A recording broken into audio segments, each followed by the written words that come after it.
Want to thank Ed Brophy and his team. They do a great job. First time I was here was in 2015, and just amazed at how a small town felt like a big town because everybody rallied together. So I appreciate you and your team, Ed. You guys do a great job in keeping me cool because I was calling you like Layla was calling you like, when are we getting in? I know it's COVID. I know we got masks, but man, I need my ring. We finally here. I appreciate you.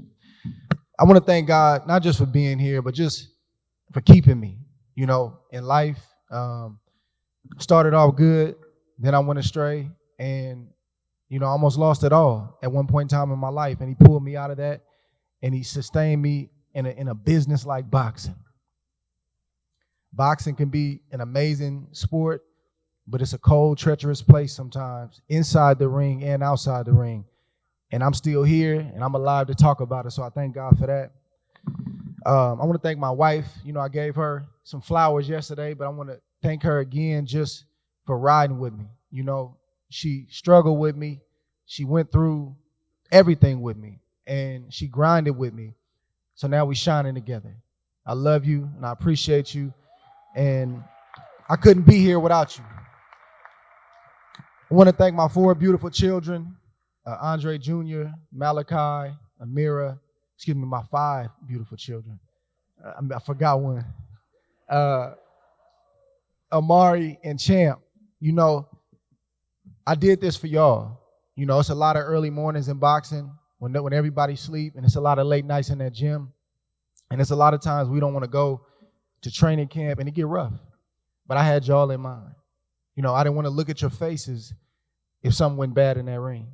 I used to think about that Sunday morning looking at y'all after a fight if I lost. And I didn't want to do that. And I appreciate you guys just sticking with your daddy. I missed some things, but, we're not complaining now. We made it to the hall, and they can't take that away from us. So I appreciate you guys. Millie and Verge, I thank you guys, my godparents, for taking me and my brother in when we didn't have nowhere to go. And Verge, I thank you for guiding me in life and in the sport of boxing and teaching me the right way to fight. Hit and not get hit. And that's why I'm here to talk about it right now. I appreciate you teaching me the art of boxing. I want to thank my mother, Madeline. We've been through some hard times, but I thank God for you because you got a lot of fight in you. And I got a lot of my fight from you. And you never stopped trying to be in my life. You never stopped trying to bring our family back together. And for that, I'm thankful, I'm grateful, and I appreciate you and I love you. To my mother-in-law, Ramel, thank you for letting this little bad, rebellious boy who came from Oakland and was trying to date your daughter. Thank you for giving me an opportunity. I know you wasn't feeling me at first. You was looking at me kind of sideways. And you didn't believe I was going to be a gold medalist, but I told you I was going to win that gold medal. And I did that. And I'm treating your baby girl the right way. So I appreciate the opportunity to date her and to be with her. I thank my dad. My dad's been dead 20 years now, but he gave me the foundation in my faith in God. And, he started me out in this sport and he died right before everything took off. But his life has been speaking through me the last 20 years. So Dad, I know you would be happy and proud. This one's for you. I love you and I thank you for everything that you gave me. I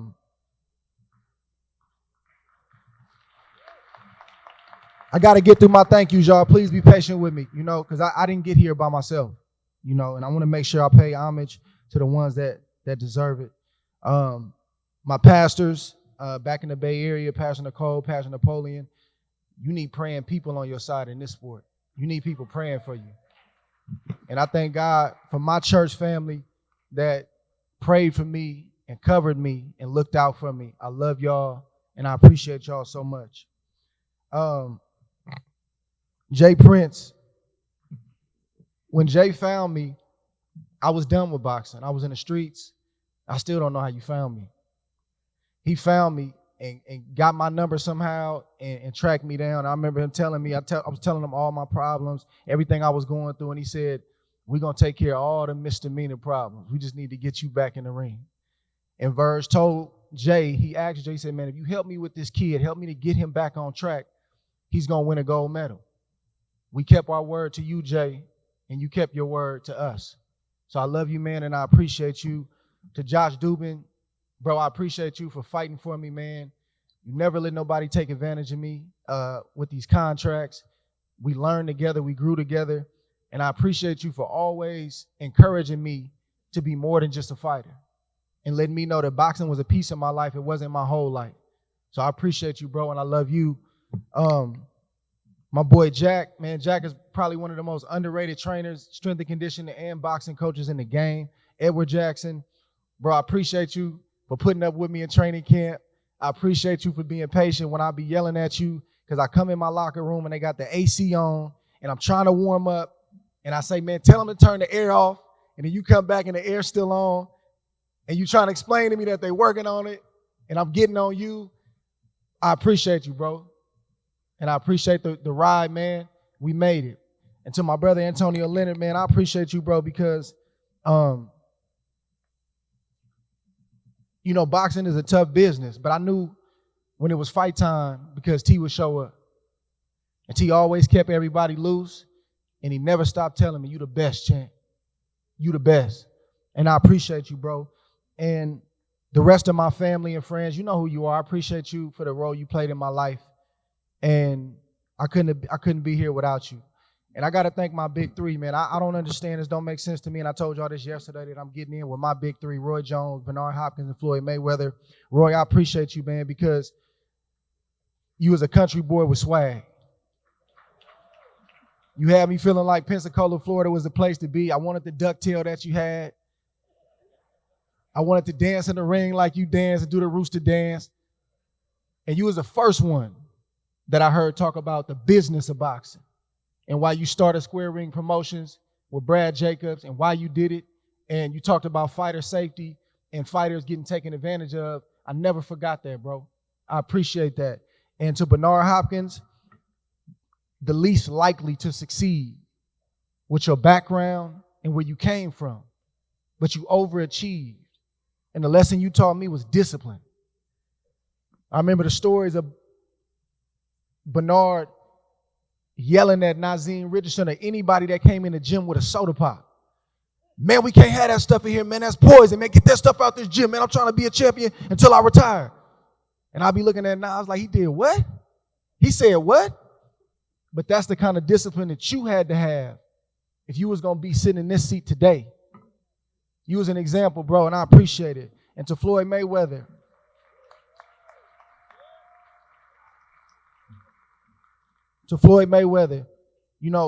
again, boxing is a treacherous business. It's hard. But Floyd always made boxing look fun.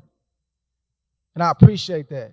I appreciate how you dealt with your big moments, bro. I know you had a lot of pressure on you.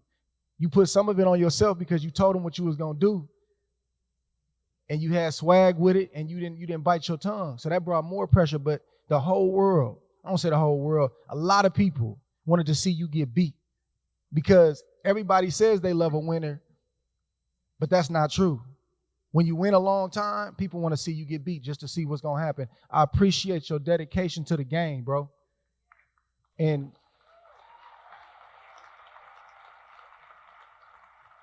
I got more from these three than they'll ever know. One video after the next, I watched it. I picked up every little thing and I imitated it and made it my own and put my own flavor with it. I'm almost done, y'all. I'm almost done. I feel like Floyd yesterday. Floyd said, man, I need my time. I feel like Floyd yesterday. I get people that ask me all the time, who was the hardest puncher that I fought and who was my toughest fight? And I always tell them it was boxing.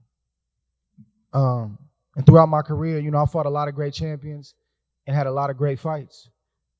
But I was always fighting the sport at the same time.